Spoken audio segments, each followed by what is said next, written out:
Ce que je trouve intéressant dans la convergence, c'est que c'est un terme qui est très galvaudé et pourtant c'est une notion qui prend toute sa dimension aujourd'hui, maintenant qu'on découvre que c'était pas tout à fait ce qu'on avait imaginé. Donc il y a une vision assez légendaire de la convergence qui est celle d'avoir l'ordinateur d'un côté à la maison où je fais des choses et je prends mon temps.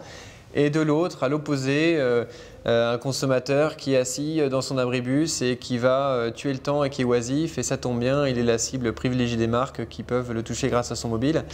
Ça, c'est une vision un petit peu archaïque de la convergence, puisque dans la pratique, on se rend compte qu'il y a une autre convergence qu'on n'avait pas imaginée. Celle que vous connaissez tous au quotidien, à savoir mettre à jour son statut Facebook sur son canapé ou jouer à un jeu vidéo sur son iPhone alors que vous êtes à 1 mètre de votre PlayStation. Cette convergence qu'on qualifie de mobilité du canapé ou de micro-mobilité, elle représente un usage de plus en plus important. Déjà sur l'iPhone, hein, c'est 50% des usages sont à la maison dans ce fameux canapé.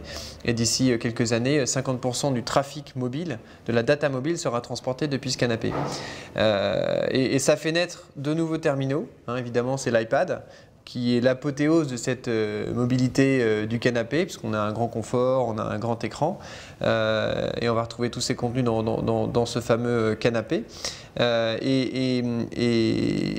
on adresse des critiques, on se dit mais la convergence dans notre imaginaire, c'était un seul terminal qui faisait tout, qui avait toutes les fonctionnalités. Eh ben non, justement, c'est un des enseignements de cette fameuse nouvelle convergence telle qu'elle se dessine face à nous.